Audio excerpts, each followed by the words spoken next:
So my name is Herman van der Muizenberg, and I'm working mainly with sound in my practice.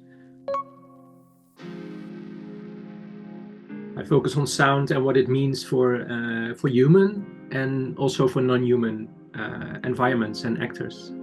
And with this, I often research how, for instance, material can sound. Then I take this sounds and put it in a composition or make it into an installation. Maybe one more thing I want to say in general about my practice is I use a lot of second-hand or found elements. So this can be objects or sounds that are already somewhere in the world with a meaning attached to it, and then I try to work with that in some poetic way.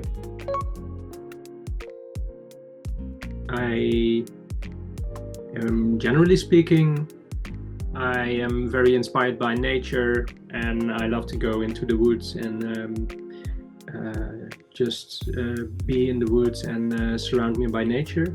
This is also something that I have as a kid experienced a lot. Like I grew up in a city, but I always wanted to go out to draw in the forest with my dad. So this is maybe where some creativity started, and then for recent times I'm more focused on music and sound. Working with a lot of artists that are really inspiring to me. Also, I worked in different venues, sometimes for a museum, or festivals, or experimental art and performance art venue in the Netherlands.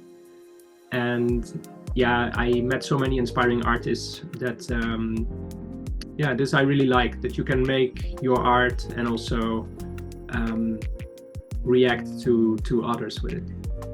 So that's maybe one reason to make art for me. So for Rocco Meets Art, I will be making this work. It's called Phonic Movements, and it's you can say it's a poetic, speculative soundscape, and it questions the role of technology and in our relationship with nature. So it reflects on how human action has an impact on nature, and also how technology, man-made technology, is impacting natural environments.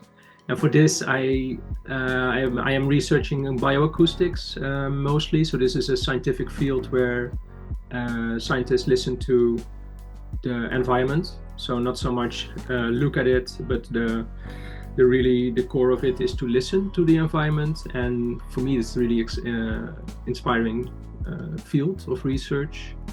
And it's similar to when you listen to a space from artistic point of view. I think science and art are both ways to understand the world around us, and are in that sense equally important, although art more likely will be speculative, and but also a way to make knowledge. So these are questions that are somewhat in the work for this specific place in the botanical garden. I will install speakers and also do some field recording to create a composition that will then be modulated by the natural environment itself. And the way I do that is to have technology look at the visual patterns that are maybe hidden or visible in the landscape. So you can think of shadows or leaves moving in the wind and making patterns on the ground. This type of information I bring together with the sonic information that is recorded of all the voices that are there in the botanical garden. I think for this work there is a little nod or tip of the hat, if you will, for Hiroshi Yoshimura's work, and maybe that's within the being inspired by landscapes in music and sound making. This is something that he of course also practiced. And yeah, I visited in 23 this Kamakura Annex exhibition, his solo exhibition. It was really beautiful to see like the older footage where he was super experimental, you know, very DIY way of working with his own amplifiers and like the small microphones and self-made instruments. And this way of working is really inspiring to me in general. I think I would invite everyone to open your ears also when you are visiting Kobe Meets Art and listen to the sounds of Rocco-san. Thank you so much for your time.